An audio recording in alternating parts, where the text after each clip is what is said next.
Time to get you dialed into the biggest stories of the day. This is the Daily 10 with Matt Chernoff.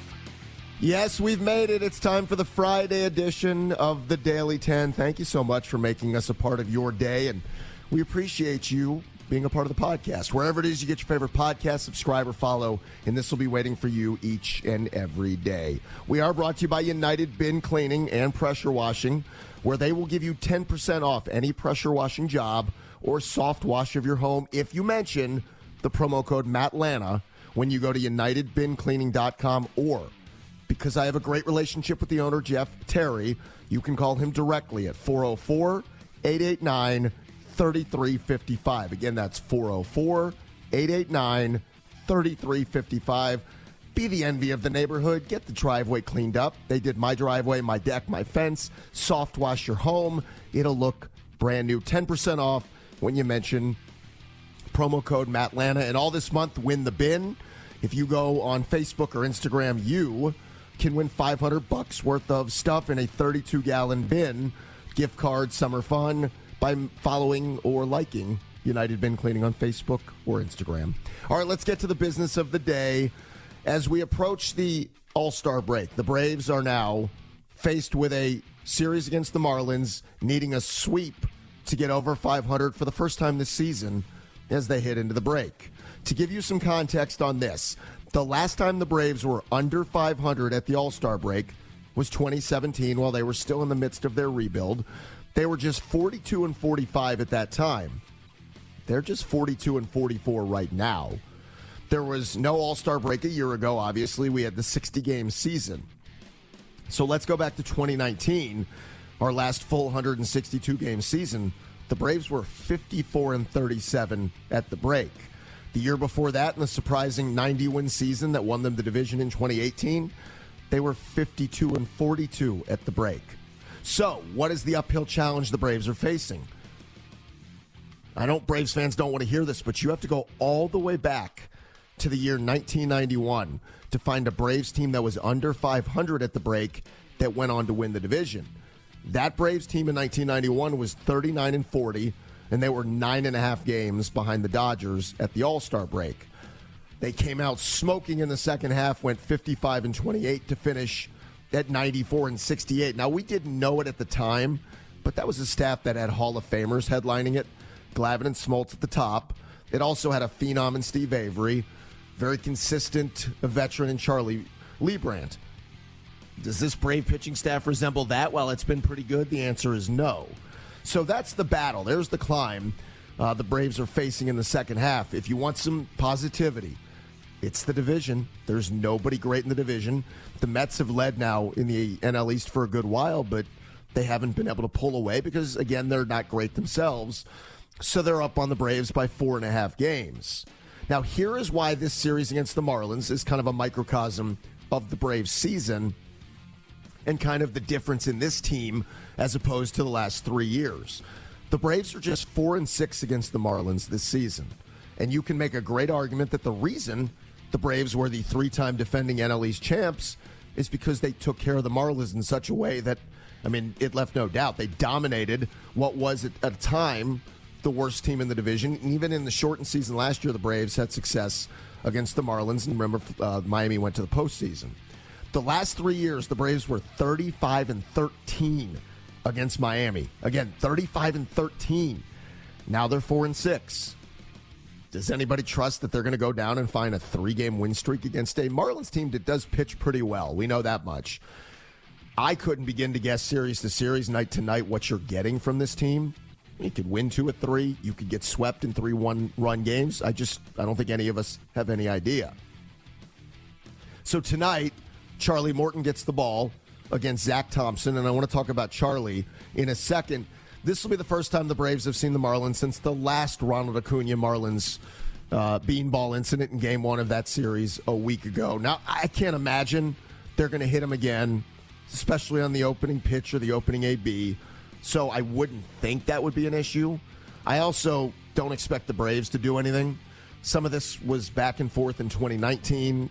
The Braves ended up hitting Brian Anderson a good bit, which the Marlins bring up time and time again. So I wouldn't expect it, but with Braves and Acuna, who the heck knows?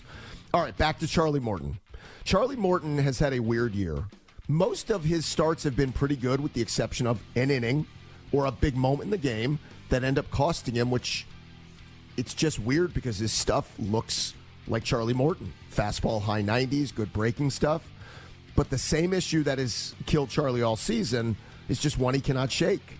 Charlie Morton has held opponents to a 158 average.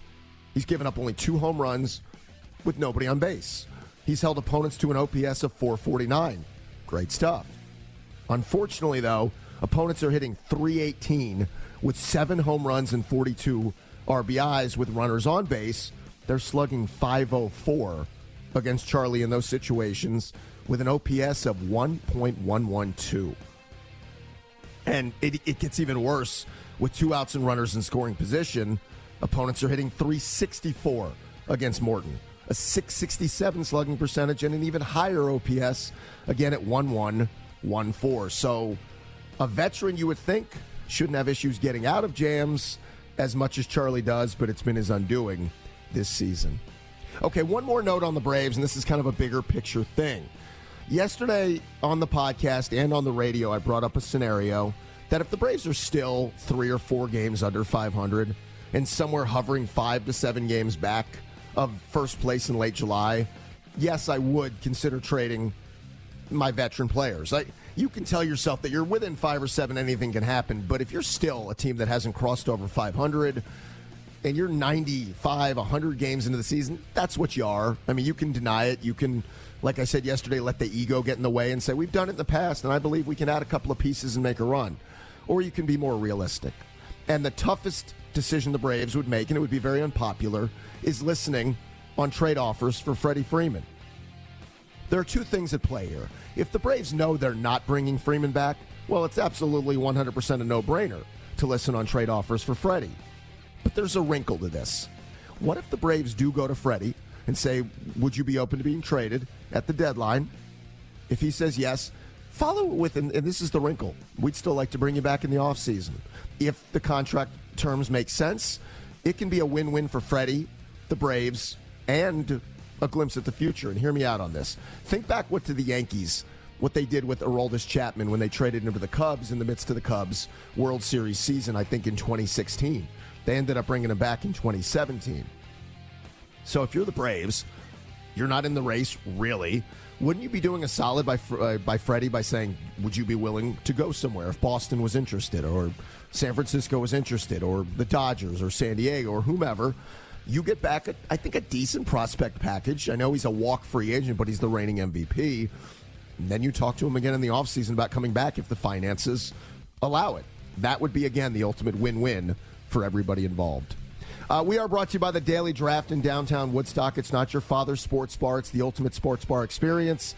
You've got wall-to-wall flat screens. You've got a walk-up bar where you can see the window outside to get drinks on the sidewalk, a craft beer bar, pool tables, darts, all the above. And this month, I want the New Realm fans to know the Daily Draft has an upcoming Flight of the Month feature with New Realm, where every New Realm Brewing Company purchase, whether it's a flight or a pint, a percentage of that will go to Camp Twin Lakes all month long. So let's raise our pints for a great cause at Camp Twin Lakes. And if you're going for lunch today at the Daily Draft, it's downtown Woodstock, right on Main Street. You can't miss it. They will take 10% off your lunch order if you mention this podcast, The Daily 10. So get that New Realm all month. Grab lunch at the Daily Draft. Mention this podcast, The Daily 10, for 10% off. All right, one quick note I wanted to touch on the Hawks. Yesterday, Nate McMillan was named the official head coach. We knew it was going to happen at some point. Travis Slank alluded to it when he met with the media earlier in the week, and now it's official, a 4-year deal for Nate McMillan. Nate has done such a good job, not just with the team on the floor, but I think when managing a young team, there is some psychological that goes into this, and I think that's going to be interesting to watch at the beginning of the next season, which is only a few months off. Remember, the Hawks and the rest of the NBA will begin in mid-October. I think one of the dangers for any young NBA team is thinking it's just a continuation of the last season. In other words, the Hawks hit the floor in October thinking, well, playoffs will continue. We'll just show back up and we'll make our run. And that's not how it always works. There are going to be a ton of expectations next season, and young teams can have trouble handling that. So that's Nate's role, to give his team other examples, and he doesn't have to look far in the past. It's not exactly apples to apples, but let's look at the Miami Heat. A year ago, albeit in the bubble, the Heat made that finals run, which was pretty shocking, and they did it around a core of young players like Bam Adebayo, Tyler Hero, Duncan Robinson, Kendrick Nunn. And their season, this season, with a lot of expectations, it just never took off. Now, again, it's not apples to apples. They had COVID issues, a lot of other things shortened off season. But they finished as the 6th seed in the East. They were swept by the Bucks in the first round of the playoffs, so that's something the Hawks are going to have to fight. And again, they're not the first team, Miami, to deal with that, and the Hawks won't be the first to have to deal with those circumstances. There have been surprise teams. You can go back over the last 20 years. The 2000 Pacers made it to the finals, lost to the Lakers, and then were bounced in the first round the following year. The 0-1 Sixers with Allen Iverson made it to the finals, lost in 5 games. They were bounced in the first round the following year.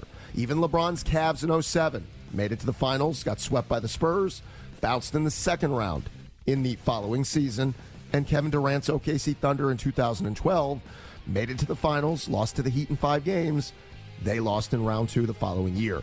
I think that's going to be a big challenge that this Hawk team is going to have to encounter heading into 2021, not just expecting we'll pick up where we left off during the 2020 season. If Nate McMillan continues to work not only the magic on the court, but some of the psychological stuff, they should be able to overcome it. A couple of things, reminders. If you would, follow or subscribe to this podcast wherever it is you get your favorite podcasts. We are brought to you by the great folks at United Bin Cleaning and Pressure Washing. 10% off any pressure washing job or a soft wash if you mention Mattlanta. That's the promo code Mattlanta at UnitedBinCleaning.com, or you can call Jeff Terry, the owner, at 404-889-3355. And you can enjoy lunch today at the Daily Draft, downtown Woodstock on Main Street. They'll take 10% off that lunch order when you mention the Daily 10. Have a great weekend. I'll be on the radio this afternoon on 680 The Fan in Atlanta. We're back again Monday for the next edition of the Daily 10.